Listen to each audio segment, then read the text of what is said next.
50 years ago, 1962, the first shovels were put in the ground for what would become Queen of Peace High School, and a young sister, Jeanne Flanagan, would be its first principal. In those days, involvement came from answering the call of your own superiors. You were just assigned to do things. The Mother General, Mother Benedicta, had on her desk, she opened up a whole set of blueprints, one after the other, page after page of blueprints. She said, in September, we're going to begin a new school. And we're going to ask you and some other sisters to go and begin this school. Queen of Peace came to birth in the turbulent decade of the 1960s.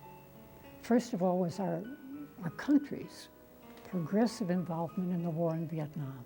And the fallout from that, we know the unrest on college campuses, the riots on campuses. The second was the civil rights movement.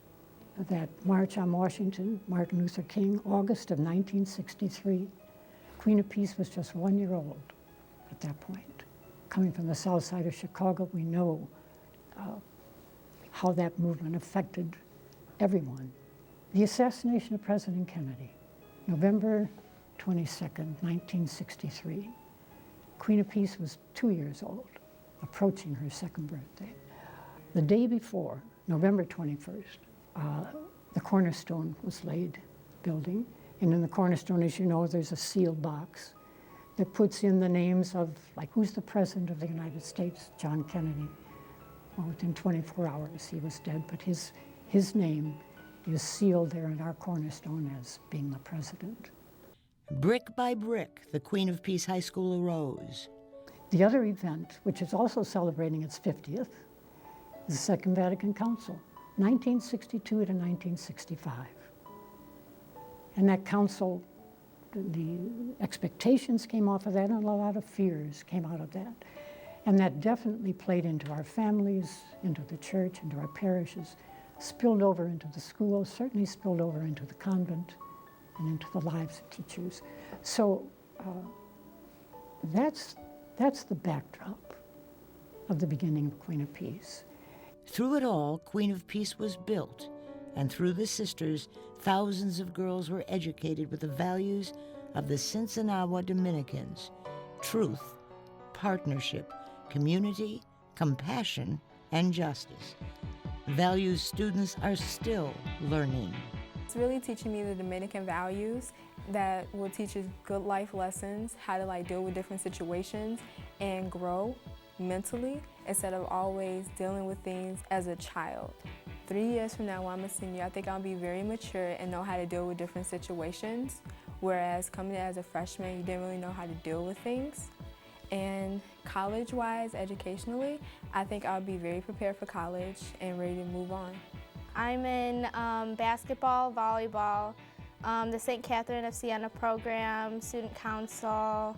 I'm going to be in FNHS, French National Honor Society next year, and Mu Alpha Theta, Math National Honor Society next year. And I think another thing that has really helped is the all-girl environment, because I don't think I would have been as involved in things such as student council and senior class council if there was boys in the school. I see myself as a strong, confident woman of peace. If you want to come to a school that has a loving environment and who's very open to different things, and you don't have to feel the need that you have to be clamped into one position or you have to fit in this possible group. If you want to grow as a person, as a human being, and become a truly woman, I would consider you to come to this school, because that's what you're going to learn. Queen of Peace's history spans decades. It has blessed thousands of young women with rich educations. It has opened its doors and welcomed with warmth young women from all backgrounds. Sister Mark O'Loughlin still remembers the first time she entered Queen of Peace. When I walked through those doors and I saw the pictures of the former principal, Sister Jeanne Flanagan, who was our first principal and who led the way, and all of those Dominican sisters, what they contributed by way of their lives, their presence, their sense of responsibility in their training. Through the years, graduates have returned, enrolling their daughters in Queen of Peace, wanting them to have the same educations that a century ago Father Samuel Miskelly offered the women who would go on to become Sinsinawa Dominican sisters.